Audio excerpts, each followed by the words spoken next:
Well, if it isn't the show that's a vegan's worst nightmare. Beef is Netflix and A24's insane drama comedy that will have you thinking twice about ever honking your horn at a stranger. In this video, we'll be taking a deep dive into its ending, the characters, and getting to the bottom of what the hell actually happened. So grab your Burger King chicken sandwiches and make sure to like and subscribe, because here we go. Beef follows two tragically flawed characters. There's Danny Cho, a struggling contractor who tries to kill himself with carbon monoxide from hibachi grills, and Amy Nakai, a lonely housewife who pleasures herself with her husband's firearm. So basically, two mentally stable individuals. The beef the show is named after occurs between these two characters. In episode 1, the two get into a road rage incident which spurs them on a path of revenge, with their beef increasing to ever more dangerous levels as their lives slowly implode around them. This leads us to the beginning of the show's final episode. Amy has lost her husband, custody of her daughter, and her business is likely gone too after her employer was severed in half by a panic room door. Danny has ruined his relationship with his brother Paul, accidentally burned down his parents' home he's been saving up for years, and is wanted by the police for kidnapping Amy's daughter. Their beef has essentially destroyed both their lives, but as I'll point out later on, this beef will be ultimately what saves them. Just like in episode 1, the final episode begins with a case of road rage, this time on the dangerous winding cliffs of Southern California, which sees both of their vehicles plummeting over the edge. But what happens next is truly absurd. Two crows talk to one another, commenting on the crash. Yes, two crows talking to each other. The show, up until this point, hasn't had any sort of magical realism like this, but this absurdity parallels the absurdity of Amy and Danny's beef. It's weird, silly, and at times funny, just like their beef. We also get this strange artwork with the episode's title, Figures of Light. In fact, every episode features a piece of art accompanied with the episode's title,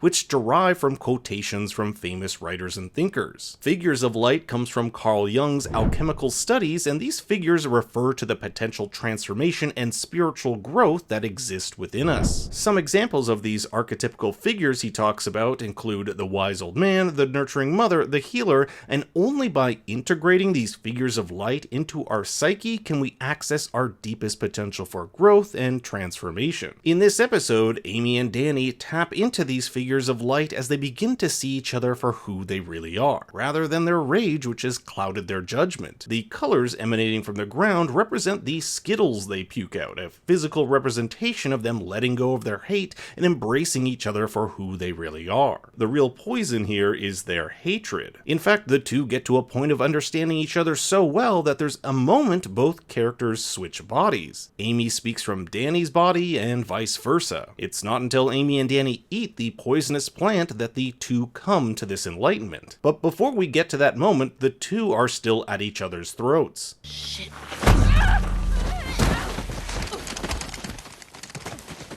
Why'd you make me do that? Even though Danny pushes Amy off the cliff, he still thinks it was her fault, stating, "Why'd you make me do that?" Both characters can't let go of their beef. They can't see how they themselves have contributed to the problem. In fact, their choices in the cosmic expanse of cause and effect have led them to this very moment. You're born, make choices,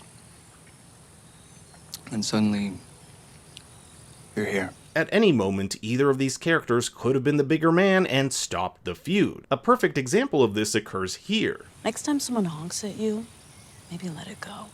Or maybe next time, think twice before you honk. How about that? But something within them doesn't let them let go. It's only by letting go that both of them can grow and become better people for it, or as Jung would say, be transformed by these figures of light. After eating the poisonous plant, both characters face the darkness of their past, and it turns out both of them share the same fear, the fear of being alone. As a kid, Amy's parents never wanted her, and as an adult, she's now lost her husband and daughter. Danny felt alone, and the only thing he could cling on to was his brother Paul. He even threw out his college application so he wouldn't leave him. As they delve deeper into their hallucination, the two come to see each other for who they really are, which is physically represented by the two of them switching bodies. Here, Danny is in Amy's body and sees her back tattoo on his body. It's a bit confusing, but this allows them to see just how lonely the two really are.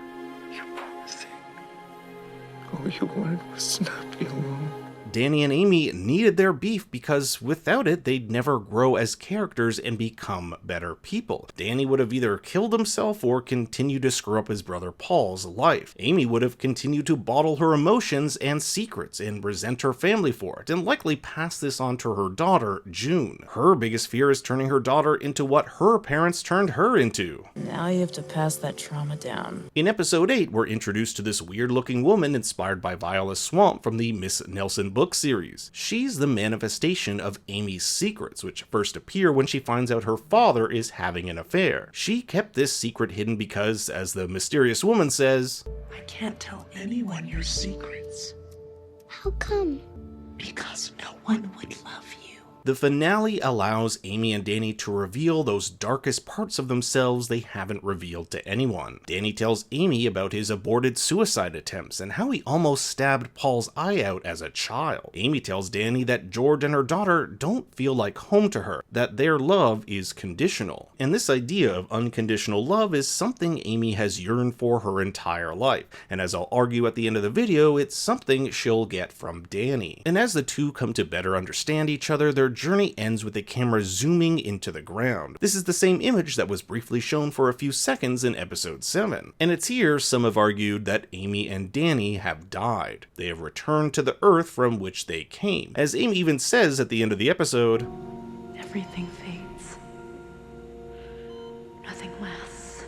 remember, these guys survived a horrific car crash, lost lots of blood, had no water, and ate an extremely poisonous plant. But I want to hear what you thought about this. Did they die here, or does what happens next actually happen? The next morning, Amy and Danny make it back to civilization. Their phones receive reception, and even though the messages coming in are extremely negative, such as Paul telling his brother he's blocking him or finalizing the child custody papers for Amy, the two seem happy just to be alive. They make their way into a tunnel where George unexpectedly shows up and shoots Danny. Although Danny is silhouetted here, it's likely George knew it was Danny and, given their history, saw him as a threat. This leads us to the hospital where Danny is hooked up to a ventilator. By his side is Amy. She obviously cares for him and has a flashback of the first time they met in the parking lot of Forster's, the meeting that started their beef in the first place. We get this interesting shot of Amy pausing for a moment before deciding to give Danny the finger. This just goes to show that our lives are a series of choices that lead you to the present, and these choices are not necessarily predetermined, rather the result of our free will. Her choice to give Danny the finger has led her here, not some predestined act. Episode 8 is even titled The Drama of Original Choice, which refers to a concept in philosophy that the choices we make in life are not determined solely by external factors, but rather our own desires, values, and beliefs. The final scene is also accompanied by the Smashing Pumpkins song Mayonnaise, whose lyrics reflect the themes of regret, loss, and understanding.